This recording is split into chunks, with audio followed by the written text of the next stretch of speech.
Welcome back to मेरे colony classes. मैं मेसली and you are watching मेरे कॉलोनी क्लासेस। जैसा कि आप जानते हो कि इस लॉकडाउन के दौरान मैं अपने चैनल मेरे कॉलोनी क्लासेस पे आपको 1 बाय 1 सिलेबस के अकॉर्डिंग वीडियोस देता रहा हूं और मैंने आपसे वादा किया था कि हिंदी व्याकरण और अंग्रेजी व्याकरण की जो वीडियोज़ होंगी वो मेरे द्वारा आपको दी जाएंगी। और बात करते हैं हिंदी साहित्य की और अंग्रेजी साहित्य की, तो वो वीडियोस मेरा स्टूडेंट अविनाश के द्वारा आप लोगों को दिया जाएगा और वो भी 1 बाय 1 दिया जाएगा। तो मैट्रिक के अविनाश ने 2 चैप्टर कवर किए थे, विष का दांत और उसके बाद में श्रम विभाजन। इन दोनों चैप्टरों को उसने क्लियर किया हुआ है और उसके नेक्स्ट वाले चैप्टर्स भी क्लियर होंगे। उसके साथ साथ इंग्लिश के भी होंगे, है ना, व्याकरण के भी होंगे, ग्रामर के भी होंगे। जो कुछ भी है 1 बाय 1 सिलेबस के अकॉर्डिंग आपको दिए जाएंगे। सो मेरी रिक्वेस्ट होगी आपसे कि आप इस चैनल मेरे कॉलोनी क्लासेस पे हमारे साथ बने रहें और इस लॉकडाउन का जो समय मिला है हमें, इस समय को व्यर्थ न जाने दें और हमारी पूरी कोशिश होगी कि आपको बेहतर से बेहतर कंटेंट दिया जा सके। तो चलो अब मुद्दे की बात करते हैं। कल मैंने एक वीडियो अपलोड की थी प्रेपोजिशन पार्ट 1 और आज ले आया हूं प्रेपोजिशन पार्ट 2। आज के इस पार्ट में हम कुछ ऐसे प्रेपोजिशन को जानेंगे जो कि बहुत ही अमेजिंग है, बहुत ही डिफरेंट है और बहुत ही ज़्यादा कॉम्प्लिकेटेड है। अगर हम हिंदी की बात करते हैं तो हिंदी में जब कभी भी हमें मे कहना होता है तो हम सिर्फ मे शब्द का इस्तेमाल करते हैं, लेकिन इंग्लिश में मे के लिए कई सारे प्रेपोजिशन है। जब हमें से कहना होता है हिंदी में तो हम सिर्फ से शब्द का इस्तेमाल करते हैं, लेकिन प्रेपोजिशन के साथ ऐसा नहीं होता है। अलग अलग प्रेपोजिशन के द्वारा से का हिंदी अर्थ व्यक्त किया जाता है। ऐसे बहुत सारे पॉइंट है। कल वाले वीडियो में हमने कवर किया था ऑन उपॉन को, दोनों का सेम मतलब था। बिलो और अंडर को, दोनों का सेम मतलब था। इन और इनटू, दोनों का सेम मतलब था। और आज हम देखेंगे कि मे का अर्थ व्यक्त करने वाले वो कौन कौन से प्रेपोजिशन हैं जहां पे उन अलग अलग प्रेपोजिशनों की हिंदी में होती है। मैं आपको जानकारी के लिए बता दूं, आपको पता है इन होती है, आपको पता है इनटू होती है, आपको पता है ऑन भी होती है, एड भी होती है, फॉर भी होती है, फ्रॉम भी होती है। ऐसे ना जाने कितने सारे प्रेपोजिशन हैं जो मे का अर्थ देते हैं। तो एक एक कर के सभी मैं पॉइंट्स को कवर करने की कोशिश करता हूं। तो सबसे पहला पॉइंट कि जब स्थिरता दिखानी होती है, कल वाली वीडियो जो मैंने बनाई थी उसमें मैंने बताया था, जब स्थिरता दिखानी होती है तो हम इन का यूज़ करते हैं। इस पे एक एग्जाम्पल लेते हैं और मे के अर्थ को पूरा करते हैं। चलो मान लो कि जैसे कि मैंने एक एग्जाम्पल दिया, I am reading in my room. I am reading in my room, यहां पे इन का मतलब मे है। आप देखते जाना कि कैसे कैसे अलग अलग प्रेपोजिशन मे के हिंदी को व्यक्त करेंगे। अभी मैं लिखता जाता हूं, समझाऊंगा बाद में, ठीक है। दूसरे को देखते हैं जरा। आई फेल इनटू द वेल। कल भी एग्जाम्पल मैंने दिया हुआ था कि मैं कुएं में गिर गया या मैं कुएं में गिरा। फिर से मैं, जरा इसको देखना। आई bought this phone for 50 rupees। 50 RS कर देता हूँ, जगह नहीं थी उतनी। I bought this phone for 50 rupees। वैसे 50 रुपये में फ़ोन तो नहीं आता है, लेकिन ऐसे मैंने आपको समझाने के लिए लिख दिया है, ठीक है। आप सीरियसली मत लेना कि है ना 50 रुपये में फ़ोन भी मिल जा रहे हैं। तो I bought this phone for 50 rupees for, मैंने खरीदा यह फ़ोन 50 रुपीज़ में। यहाँ पर फॉर का मतलब के लिए नहीं है। वैसे तो आप देखते हो कि फॉर का मतलब के लिए होता है, लेकिन जब कभी भी अमाउंट से पहले फॉर आता है ना, तो वहाँ फॉर के लिए का अर्थ नहीं देता, वहाँ पे फॉर मे का अर्थ देता है। कुछ और एग्जांपल देखते हैं जरा। चलो फॉर हमने देख लिया, इन हमने देख लिया, इनटू भी हमने देख लिया। अब जरा ऑन की बात करते हैं। Are you on the way. Are you on the way, क्या तुम रास्ते में हो। यहाँ पे ऑन का मतलब मे है। या एक एग्जांपल मैं और दे देना चाहूँगा। There is a white hair on your head.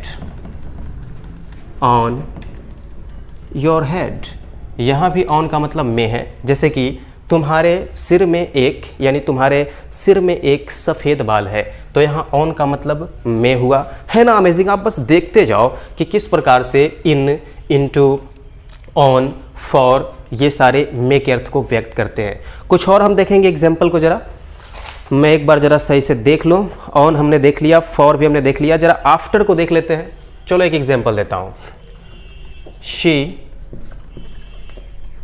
Came after an hour. यहाँ पे आफ्टर का मतलब मे है। आप कल्पना भी नहीं कर सकते हो कि आफ्टर का मतलब मे हो सकता है, लेकिन यहाँ पर मैं क्लियर करूँगा कि आफ्टर का मतलब भी मे होता है। तो फिर इन भी तो हुआ करता है, चलो उसको भी हम देखेंगे। नोट के अंतर्गत उसको मैं बता देता हूँ कि इन भी आ सकता है। फिलहाल मैं एक सेंटेंस लिख कर बता देता हूँ कि she will come in an hour. Sentence तो सेम ही लग रहा है, लेकिन यहाँ इन और यहाँ आफ्टर क्यों। एक एग्जाम्पल और मैं आपको दे देना चाहूँगा फिलहाल, और वो एग्जाम्पल होगा फ्रॉम का। The baby is eating sweets from A plate. From A plate, यहाँ फ्रॉम का मतलब मे होगा। तो जब इतना कुछ मैं आपको बताऊं तो आप तो काफ़ी ज़्यादा कंफ्यूज हो जाओगे ना। कुछ एग्जाम्पल और ले लेते हैं, बस एक या दो और example. I read at night. मैं रात में पढ़ता हूँ, यहाँ एट का मतलब मे है। तो चलो अब बारीकी से एक एक चीज़ को मैं समझाने की कोशिश करता हूँ, है ना, कि आखिर जितने भी प्रेपोजिशन मैंने रखे हैं उन सभी प्रेपोजिशनों की हिंदी में है। हमारी हिंदी भाषा जो है ना, उसमें एक ही शब्द सभी पे लागू हो जाते हैं। स्कूल में, कॉलेज में, रात में, है ना, घर में, तालाब में, कुएं में, सब में सिर्फ यही हम शब्द का इस्तेमाल करते हैं, मे। लेकिन अंग्रेजी में ऐसा नहीं होता है। अंग्रेजी में मे का अर्थ अलग अलग सिचुएशन में, अलग अलग अवस्थाओं में, अलग अलग अंग्रेजी के शब्दों द्वारा व्यक्त किया जाता है। तो पहला मैंने लिखा मेक इंग्लिश इन, जो कि आप सब जानते हो और 90% लोग इससे ही यूज़ करते हो मे के लिए, इन। कुछ लोग इनटू भी लगाते हो, सिचुएशन भी पता है कि भाई गति वाली, मोशन वाली बात होती है, तो हम इनटू का यूज़ करते हैं, ठीक है। ये फॉर, ये ऑन, फिर से ऑन, फिर आफ्टर, फिर इन का 2 बार टकराव हो चुका है, कोलिजन हो चुका है, उसको मैं समझाऊंगा। फिर यहाँ पे फ्रॉम देखकर तो काफ़ी अजीब लग रहा होगा कि फ्रॉम का मतलब मे कैसे हो सकता है, कुछ अजीब सा है। ये एट तो आपको पता है, एट के कई सारे यूजेज हैं। तो करीब करीब अगर देखा जाए तो 1 2 3 4 5 6 7 प्रेपोजिशंस जो मे की हिंदी को व्यक्त करते हैं। अब एक एक को मैं रूल बाय रूल, नियम बाय नियम आपको बताने की कोशिश करता हूं, लॉजिक के साथ, रीजन के साथ। सिर्फ छपवा नहीं दूंगा आपको, मैंने तो ऐसे छाप दिए हैं इन सेंटेंसेस को, लेकिन आपको मैं लॉजिक के साथ क्लियर करने की कोशिश करता हूं। आप चाहो तो बुक फाइंड आउट कर सकते हो, आप पाओगे कि इट इज़ एब्सोल्युटली करेक्ट। क्योंकि कहीं कहीं आपको लगेगा कि सर कहीं गलत तो नहीं बता दिया, हमने तो ऐसा नहीं पढ़ा था, अरे हमने तो ऐसा नहीं देखा था। अरे भाई मेरे, ये एक सागर है, प्रशांत महासागर। ग्रामर, व्याकरण या किसी भी भाषा की जो व्याकरण होती है ना, ग्रामर होती है, वो एक प्रशांत महासागर के जैसी होती है ना, जिसकी मेजरमेंट करना असंभव है, ठीक है। तो फिलहाल देखते हैं कि एग्जाम्पल को। पहला, I am reading in my room, मैं अपने कमरे में पढ़ रहा हूँ। जब भी किसी भी वाक्य में मे की हिंदी दिखानी हो आपको, मे की हिंदी, मैं हिंदी और इंग्लिश दोनों के अकॉर्डिंग चलता हूँ। अगर आप किसी भी सेंटेंस को ट्रांसलेट करते हो तो भी आपको हेल्प करेगा, है ना। अगर आप एग्जामिनेशन में बैठे हुए हो तो आपको प्रेपोजिशन भरने के लिए दे दिया जाए, फिलअप करने के लिए, तो वहाँ भी आपको ये चीज़ काम आ सकेगी कि तो दोनों पहलुओं से चलते हैं। पहला पहलू कि भाई हमने हिंदी का कोई सेंटेंस देखा, है ना, वह कमरे में पढ़ रहा है, तुम लोग तालाब में तैर रहे थे, वे लोग स्कूल में बैठे हुए थे, हम लोग सभा में मीटिंग सुन रहे थे। तो इस प्रकार से जहाँ जहाँ भी आपने मैं सुना, तो मैं सुनते ही आपके मन में बस एक ही ख्याल आता है, इन। लेकिन नहीं, आपको सिचुएशन देखनी पड़ेगी। चलो सिचुएशन नंबर 1 कि जब कभी भी किसी सेंटेंस में मैं आपको दिख रहा हो, उस वाक्य को रीड आउट करने के बाद आपको ऐसा लगे कि यहाँ पे स्थिरता की बात हो रही है, आराम से कोई भी चीज़, कोई भी प्राणी, कोई भी वस्तु या कोई भी जीव जंतु स्थिर होने की बात हो रही है और मैं आया हुआ है, तो वो सिचुएशन हमारी इन की है। जैसे कि मैंने बताया कि I am reading in my room, मैं अपने कमरे में पढ़ रहा हूँ। तो भाई अपने कमरे में पढ़ रहा है तो ठीक है, अच्छी बात है, दौड़ कर नहीं पढ़ रहा होगा, नाचते हुए नहीं ना पढ़ रहा होगा, आराम से कहीं बैठा होगा, लेटा होगा और आराम से अपना अध्ययन कर रहा होगा। अगर हम बात करते हैं कि कुछ लोग स्कूल में पढ़ा रहे हैं, अब कुछ लोग स्कूल में पढ़ा रहे हैं तो क्या नाचते हुए और दौड़ते हुए पढ़ा रहे होंगे? नहीं ना, आराम से खड़े होंगे या बैठे हुए होंगे और पढ़ा रहे होंगे। स्थिरता का भाव है, और जब स्थिरता का भाव है तो हम इन लगाएंगे। ये बात तो कल वाली वीडियो में भी रिपीट हो चुकी है, इसलिए इस पे ज़्यादा नहीं बोलूँगा।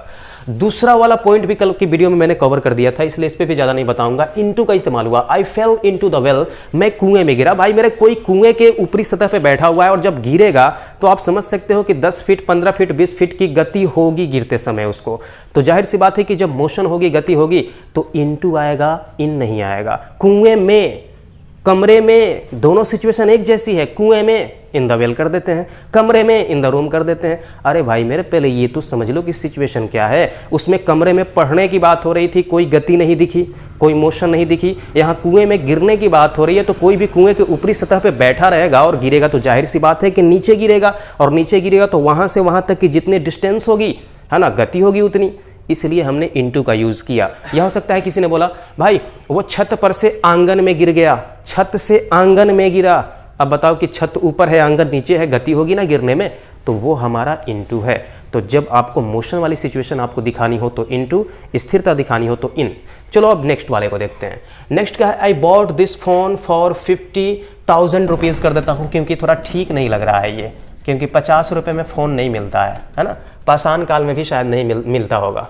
I bought this phone for 50,000 rupees, मैं कोई आईफोन की बात कर रहा हूँ कि मैंने यह फ़ोन 50,000 रुपये में ख़रीदा। 10 रुपये में, 10,000 में, 10 लाख में, 10 करोड़ में, इस तरीके से जो भी अमाउंट की बात होती है ना, अमाउंट में 1 रुपये से लेकर करोड़ों अरबों खरबों रुपयों की बात हो और वहाँ पे में दिख जाए, तो आपको समझना है कि वहाँ मे की इंग्लिश फॉर होगी, वहाँ मे की इंग्लिश फॉर होगी। जैसे 10 रुपये में फॉर 10 रुपीज़, 10,000 में फॉर 10,000, 10 लाख में फॉर 10 लैक्स, 10 करोड़ में फॉर 10 करोर्स।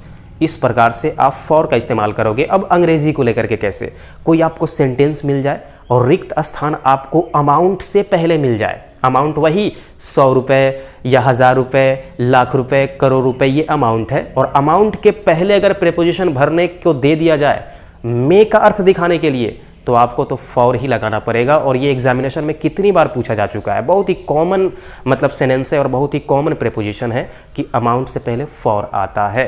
तो ये भी आपका क्लियर हो गया होगा कि फॉर का मतलब ही मे होता है जब अमाउंट के पहले आता है। अगले की देखते हैं, अगले को, are you on the way, क्या तुम रास्ते में हो। लेकिन कुछ बच्चे तो इसकी हिंदी निकालेंगे, क्या तुम रास्ते पर हो, क्योंकि वो जानते हैं कि ऑन मीन्स पर होता है। हर किताबें लिखती है कि ऑन मीन्स पर, लेकिन आप प्रेपोजिशन में एंटर करोगे, डीपली जब उसका स्टडी करोगे तो आप पाओगे कि ऑन के कई सारे मतलब होते हैं, अबाउट के कई सारे मतलब होते हैं, इनके कई सारे मतलब होते हैं, कई सारी सिचुएशनें होती हैं। तो वो चीज़ आपको जाकर क्लियर होता है प्रेपोजिशन में। तो यहाँ ऑन का मतलब पर नहीं है, यहाँ ऑन का मतलब है मे। चलो लॉजिक बताता हूँ। वैसे ये सेंटेंस जो मैंने लिखा है, are you on the way, क्या तुम रास्ते में हो, क्या आप रास्ते में हैं, तो हमेशा ये एक फ्रेज के तौर पे इस्तेमाल किया जाता है on the way. On the way, in the way नहीं होता है। हो सकता है कि किसी राइटर या किसी लोग मतलब किसी भी व्यक्ति के द्वारा आप सुन लो इन द वे, जो कि वो गलत होगा। आप ग्रामर की किताब उठाकर देखना, ये एक फ्रेज है ऑन द वे। हमारी स्पीकिंग में भी, मूवीज़ में भी, सिनेमाओं में भी काफ़ी ज़्यादा बोला जाता है, where are you, on the way, ऐसे शॉर्ट में जवाब देता है, ऑन द वे, रास्ते में ही हूँ, है ना, on the way. So on the वे एक फ्रेज है, वहां पे ऑन का मतलब मे होता है। इसमें लॉजिक नहीं है, बस रट्टा मारने वाला है कि हाँ ऑन द वे होता है, इन द वे नहीं होता। लॉजिक इस पे है, there is a white hair on your head, on your head, in your head भी कर सकता था, लेकिन मैं सिचुएशन समझाता हूं।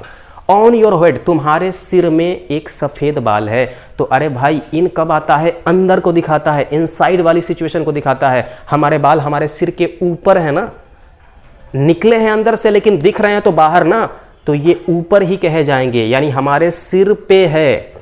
तो सिचुएशन है कि तुम्हारे सिर में एक कैसा बाल है, सफेद बाल है। में आएगा लेकिन सिचुएशन पर वाली होगा, इसलिए ऑन योर हेड। शरीर का कोई भी एक लॉजिक समझो, ऑन का यूज में के अर्थ में तब होता है जब भी किसी शरीर के अंग की बात होती है। जैसे कि मैंने बोला कि मेरी बाईं जांघ में एक घाव है, there is a wound on my left thigh, in my left thigh नहीं करूंगा क्योंकि घाव हमारे जांघ के ऊपरी हिस्से पे है, अंदर से निकला है लेकिन दिख तो बाहर रहा है, दिख तो बाहर रहा है, सो वो ऊपरी हिस्से पे है। हिंदी में आए हिंदी पर नहीं आती है, में ही आती है, लेकिन इंग्लिश ऑन होती है। सिचुएशन कहता है कि वो सभी चीज़ें ऊपर दिखती है। अब देखो कि कोई और एग्जांपल लेता हूं, मान लो तुम्हारे गाल पे एक तिल है या तुम्हारे गाल में एक तिल है। अब बताओ कि तिल तो बाहर ही दिख रहा है ना, यानी गाल के ऊपर है, ऊपरी सतह पे है, तो जाहिर सी बात है कि ऊपर सतह के लिए ऑन आता है। तो आप लोग इस तरह से समझ लेना कि शरीर का कोई भी अंग पे किसी भी चीज़ की बात हो रही है, सिर में, हाथ में, उंगली में, पीठ में, है ना, आँख में, सिर में, आप समझना ऑन है। लेकिन जब बात कुछ ऐसी हो जाए, उसके पेट में दर्द हो रहा है, तो अब क्या ऑन लगाओगे? नहीं नहीं नहीं नहीं, क्योंकि दर्द बाहर नहीं, अंदर से क्रिएट होती है, अथवा अंदर से बिगिन होती है। जैसे कि मेरा पेट दर्द कर रहा है, हम कैसे बनाते हैं? माई स्टमक इज़ एकिंग या पेनिंग, कुछ ऐसे बनाते हैं। तो स्टमक क्यों लगाया? बेली भी तो होता है पेट की इंग्लिश, स्टमक वो क्या एब्डोमेन भी तो होता है, लेकिन स्टमक और एब्डोमेन जो है ना वो अंदर का हिस्सा है, जिसमें हम खाना खाते हैं, पानी पीते हैं, जहाँ से दर्द का एहसास होता है, गैस वैस बनता है, वो स्टमक है, अंदर का हिस्सा। तो वैसे ही अंदर की सिचुएशन दिखानी हो तो आप इन ही लगाओगे, लेकिन आपको लगे कि मैं तो आ रहा है, लेकिन बात ऊपर की हो रही है, घाव ऊपर है, सिर में बाल ऊपर ही है, तिल हमारे गाल के ऊपर ही है, तो ये सिचुएशन हमारी ऑन की है। आई होप कि समझ में आ गया होगा, बहुत इंपॉर्टेंट यूज़ था ये। आगे देखते हैं। तो भाई ऑन वाला यूज़ भी हमने दिखा दिया कि मेक अर्थ में कैसे होता है। अब आफ्टर की बात करते हैं। She came after an hour, यहाँ तो कोई भी धोखा खा जाता है भाई मेरे। इन दोनों को मैं क्लियर करने की कोशिश करता हूँ। पहली चीज़ कि आफ्टर की लिटरल मीनिंग, एक्चुअल जो उसकी मीनिंग है वो होती है के बाद या के बाद में, लेकिन यहाँ आफ्टर का अर्थ में है। कैसे बताता हूँ। She came after an hour, वह 1 घंटे में आया। अगर इसकी हिंदी में कुछ लिटरली ऐसे निकालूं कि वह 1 घंटे के बाद आया, तो असल में देखा जाए तो 90% लोग हिंदी यही निकालेंगे, शी केम वह आई, आया नहीं, बाय मिस्टेक बोल दिया था, शी केम वह आई आफ्टर एन आवर, 1 घंटे के बाद।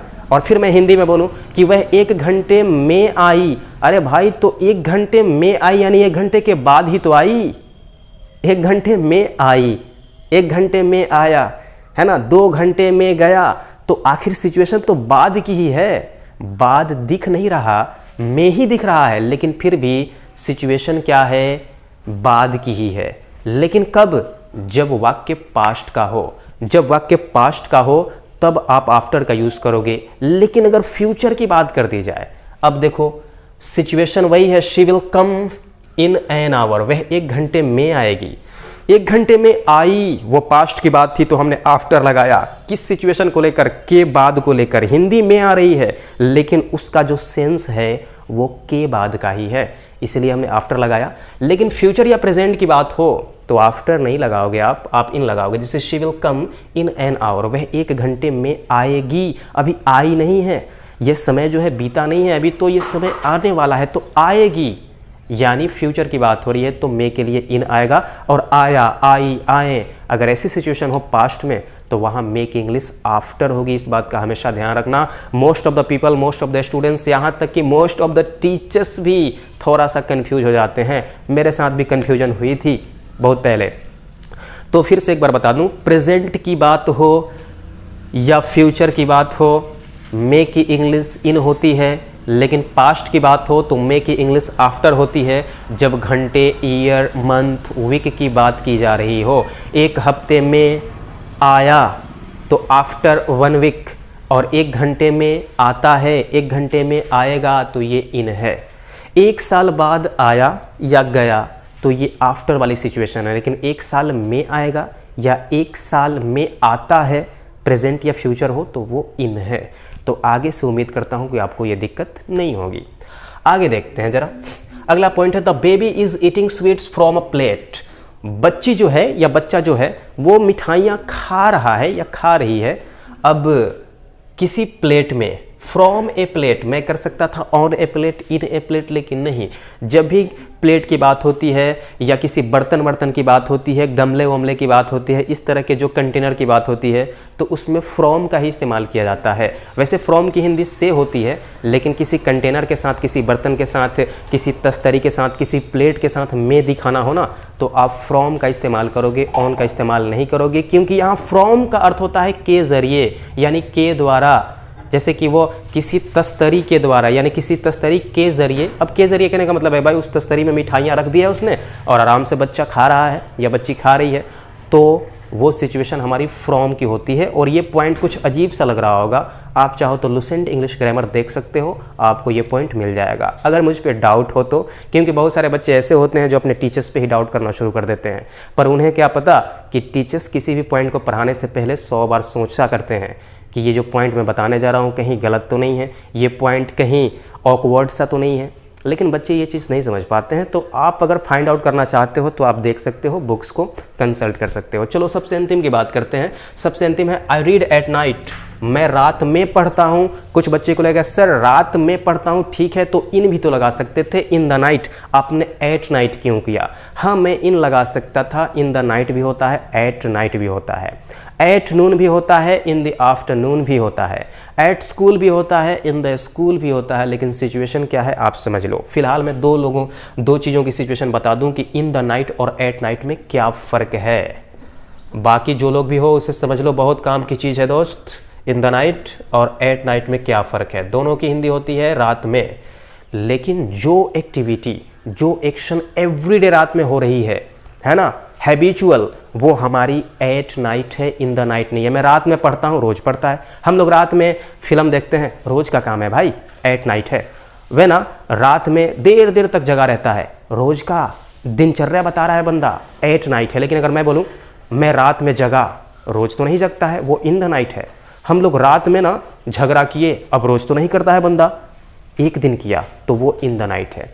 तो अक्सर बच्चे इन द नाइट में और एट नाइट में कंफ्यूज रहते हैं कि सर एट नाइट कब करें, इन द नाइट कब करें। फिर से एक बार बताता हूँ, हम लोग रात में खाना खाते हैं, वह रात में 9 बजे सोता है, हम लोग रात में फिल्म देखा करते हैं। ये सिचुएशन जो भी आपको दिख रही है ना, ये हैबिचुअल है, रोज़ का काम है, एवरीडे रूटीन है, ये वो एट नाइट है। और किसी खास रात की बात हो जाए तो वो इन द नाइट है।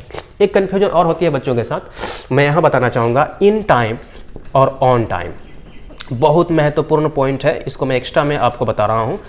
इन टाइम मतलब ही होता है समय पर, और ऑन टाइम का भी मतलब होता है समय पर। इन टाइम, ऑन टाइम दोनों का मतलब है समय पर, लेकिन ऑन टाइम है एकदम एक्यूरेट, एकदम एग्जैक्ट टाइम होता है ऑन टाइम, और इन टाइम होता है समय के थोड़ा पहले। चलो मैंने अपने स्टूडेंट्स को बुलाया कि भाई तुम लोगों को 9 बजे पहुंच जाना है, 9 बजे क्लासेस शुरू हो जाएंगी। तो कुछ बच्चे 9 बजने में 5 मिनट पहले आ गए, 2 मिनट पहले आ गए, 8-10 मिनट पहले आ गए। तो आखिर वो भी तो समय पे ही आए हैं ना, लेकिन समय से थोड़ा पहले आए हैं। तो जब समय से थोड़ा पहले हैं तो वो इन टाइम है, याद रखना, डेट इज़ इन टाइम। लेकिन एकदम एक्यूरेट टाइम पे पहुंच जाए, भाई 9 बजे का समय एकदम 9 बजे ही पहुंच जाए, 1 मिनट या 10 सेकेंड या 20 सेकेंड या 1 मिनट देर हुई हो या 1 मिनट पहले की बात हो, 10 सेकेंड देर हुई हो या 10 सेकेंड पहले की बात हो, ये सभी सिचुएशन ऑन टाइम की होती है। लेकिन 5 मिनट लेट, 10 मिनट लेट या 10 मिनट पहले, 8 मिनट पहले, 15 मिनट पहले, ये सब सिचुएशन हमारे ऑन टाइम की नहीं हो सकती है, इन टाइम की ही होती है। तो समय से पहले इन टाइम, और ठीक समय पे ही एकदम एक्यूरेट टाइम, वो है हमारा ऑन। तो डियर स्टूडेंट्स, आपको ये वीडियो कैसे लगी आप मुझे कमेंट के जरिए बताना, और मैं एक एक पार्ट आपको प्रतिदिन प्रेपोजिशन का उठा करके लाऊंगा। और हाँ, प्रेपोजिशन बहुत ही लार्ज चैप्टर है, मैं सब चीज़ों को कवर नहीं करूंगा इस वीडियो के माध्यम से। मैं अपनी क्लासेज में पूरा विस्तार से पढ़ाता हूं, वो बात अलग है, लेकिन वीडियो में कोशिश रहेगी कि आपको वैसे ही पॉइंट को ज़्यादा फोकस करवाया जाए जो कि आपके एग्जामिनेशन में पूछे जाएंगे। वरना पढ़ने को बहुत कुछ है भाई, मेरे 15 दिन तक वीडियो बनाता रह जाऊंगा प्रेपोजिशन पे ही, तो बाकी सब कब पढ़ोगे? इसलिए मैं आपको वही चीज़ें देने की कोशिश कर रहा हूं जो आपके एग्जामिनेशन के लिए बहुत ही ज़्यादा महत्वपूर्ण हो। सो कमेंट के जरिए मुझे आप ज़रूर बताना। आप अपना मशवरा भी दे सकते हो, सजेशन भी दे सकते हो कि सर लिखवा देते या अच्छे से और समझाते, या हो सकता है कहने का मतलब है आराम आराम से ही थोड़ा चलते हैं, या फिर थोड़ा और लंबी वीडियो होती या थोड़ी और शॉर्ट होती। आप जो भी एडवाइस देते हो मैं उस एडवाइस के अकॉर्डिंग आपको वीडियोस दिया करूंगा, और अपने चैनल मिरेकल लर्निंग क्लासेस पे वैसे ही कंटेंट देने की कोशिश करूंगा। ज़रूरत है आपको रेगुलरिटी दिखाने की मेरे चैनल पे। और हाँ, कमेंट से पता चलता है कि आप लोग कितने लोग देख रहे हो, तो कमेंट कम से कम गुड, नाइस, एक्सीलेंट कुछ भी लिख देना भाई मेरे। इससे ये होता है कि पता चलता है कि हाँ इस बंदे ने वीडियो देखी है, हिम्मत मिलती है, मोटिवेशन मिलती है कमेंट से, और कुछ नहीं मिलता है, ठीक है। और वीडियो बनाने में भी जो है मन काफ़ी ज़्यादा लगता रहता है, तो ये चीज़ ज़रूर करना है। मिलेंगे नेक्स्ट वीडियो में, तब तक के लिए take care, bye bye and have a nice day.